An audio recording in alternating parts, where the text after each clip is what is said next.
आज की इस वीडियो में हम बात करने वाले हैं वेजाइना डायग्राम के बारे में, यानी उसकी पूरी संरचना के बारे में। कितने होल्स होते हैं, कैसी संरचना होती है, कौन सा होल्स का क्या काम होता है, उसको क्या बोलते हैं, पूरी नाम आपको पूरा डायग्राम यानी कि चित्र के साथ आपको समझाने वाले हैं।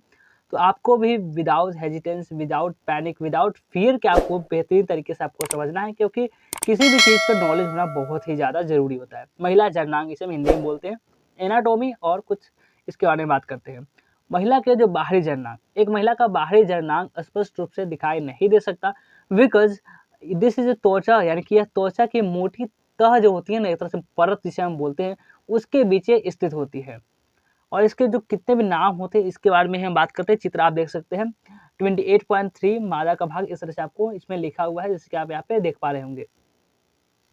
इसके जो ऊपर वाले जो भाग होते हैं, जैसे इस तरह से आप देख सकते हैं, इसे हम भग सेफ बोलते हैं। क्या बोलते हैं? भग सेफ बोलते हैं। इसका कोई काम नहीं होता है। और इसे थोड़ा सा नीचे आएंगे, 2 सेकंड जो होल्स होते हैं उसे हम मूत्रमार्ग बोलते हैं। इस तरह से आप इसे देख पा रहे होंगे। और इसका जो इस वाले जो पार्ट होती है, इस तरह से आप पार्ट जैसे देख पा रहे होंगे वेजाइना का जो पार्ट से, इसे हम वृहद कोष्ठ बोलते हैं। क्या बोलते हैं? वृहद कोष्ठ। इससे जो इस टाइप का थोड़ा सा आप आगे आएंगे तो इसे हम लघु कोष्ठ बोलते हैं। इनका कोई खास काम, पर्टिकुलर काम नहीं होता है। हाइमन इसे बोलते हैं, हाइमन। इसे हम आगे सील भी बोल सकते हैं।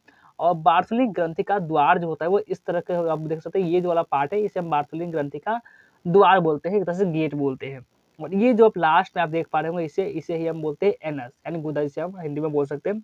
और ये मेन पार्ट जो होते हैं बीच वाले, इसे हम बोलते हैं वेजाइना डोर, यानी कि योनि द्वार बोलते हैं। यही सबसे इसमें मेन होता है, चाहे वो चाइल्ड बर्थ के लिए या फिर सेक्स के लिए। तो यही सब बहुत ही इंपॉर्टेंट होती है। आगे बढ़ते हैं, इसका डिटेल से जानेंगे। मूत्र मार्ग के बारे में बात करते हैं, मूत्र मार्ग छिद्र के बारे में।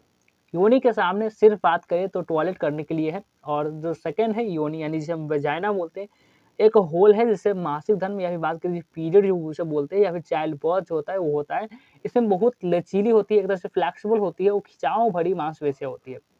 महिलाएं इससे बात करें सेक्स करती है और इसमें चाइल्ड बर्थ की क्रिया होती है। भक्षेप के बारे में बात करें, क्लाइटोरिस, तो एक छोटे से मर्डर के आकार, जबकि पी जो होती है उस तरह का ये एक डायग्राम होता है, संरचना होती है, जो कि त्वचा के सिलवटों के भीतर छिपा होता है।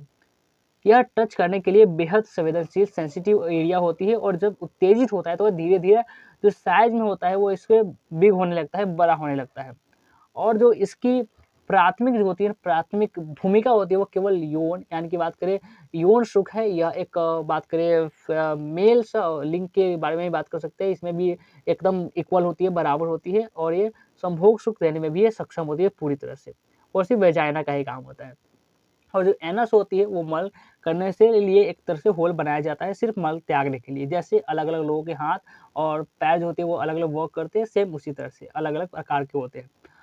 जो वेजाइना होते हैं उसे बाहरी होठ, भक्षेप, क्लाइटोरिस आकार का जो कलर होता है वो डिफरेंस हो सकता है। इसमें कोई ज़रूरी नहीं है कि सेम ही हो, बिल्कुल डिफरेंस हो सकता है। और आगे अब हम बात करते हैं थोड़ा का ये आपका आंतरिक क्रिया के बारे में। तो ये इसमें अंडावाहिनी के बारे में बात करेंगे, अंडाशय के बारे में बात करेंगे, गर्भाशय के बारे में बात करेंगे, और गर्भाशय का निर्माण कैसे होता है, स्पर्म कैसे मिलता है, ओव्यूलेशन कैसे होता है, इन सभी के बारे में डिटेल में चर्चा करेंगे। ग्रीवा के भी बारे में बात करेंगे, योनि के बारे में बात करेंगे। आप जो वेजाइना आप देखते हो कुछ इस तरह का साइज देख सकते हो, जैसे कि आप देख पा रहे होंगे, इसी तरह का बाहर से आपको दिखता होगा। लेकिन अंदर का जो क्रिया होती है इसके बारे में बात करते हैं, इस तरह से आप होल देख पा रहे होंगे। यही तक क्या होती है कि हमारे जो पेनिस होती है यहीं तक पहुंच पाती है। इसके बारे में बात करें, यहीं पे जो ओव्यूलेशन ओव्यूलेशन इस तरह से मिलता है, जो महिला का अंडा, पुरुष का जो स्पर्म होता है उस तरह से। और इस तरह से जो का जो हिस्सा होती है, यही पीरियड के समय इस तरह से जो ब्लड होता है वह इस रास्ते से बाहर निकलता है। इस तरह से आपको पता होगा, इसे ग्रीवा बोलते हैं। और आपका ये जो आपका पार्ट देख रहा है ये आपका अंडाशय है, और ये वाला अंडवाहिनी है।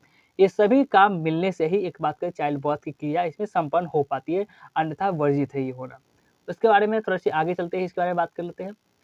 गर्भाशय के बगल में 2 अंडाशय होते हैं। यौन किशोरावस्था की शुरुआत के साथ वे हर मंथ यानी कि हर महीने एक ओवड़ा, जिसे अंडा बोलते हैं, ओव्यूलेशन कहा जाता है, ये छोड़ते हैं। मासिक धर्म यानी महीना, माहवारी जिसे बोल सकते हैं, कि पहले दिन खून बहने से कि 14 दिनों के बाद ओव्यूलेशन शुरू होता है। अंडाशय महिला में हार्मोन एस्ट्रोजन और प्रोजेस्टेरोन का उत्पादन करते हैं, और हर महीने ओवा जो होता है वो अंडे जारी करते हैं। समूह के दौरान एक महिला का अंडा और पुरुष का जो वीर्य होता है, इसे शुक्राणु भी बोल सकते हैं। संभोग के दौरान एक महिला का अंडा और पुरुष का जो शुक्राणु होता है, स्पर्म जिसे हम बोलते हैं, यूट्रस यानी गर्भाशय की नली में मिलते हैं, और फिर एक यूट्रस यानी गर्भाशय में चिपक जाते हैं। बाद में ये जो भ्रूण होता है इसमें विकसित हो जाता है, चाइल्ड बोलते हैं इसे। गर्भाशय के मुख को गर्भाशय ग्रीवा सर्विक्स कहा जाता है। फीमेल में इसका कैंसर, सर्वाइकल कैंसर बनने की काफ़ी संभावना होती है। तो ये हुआ इसका फुल सॉल्यूशन और इसके डायग्राम के साथ आप बिल्कुल अच्छे तरीके से समझ चुके होंगे।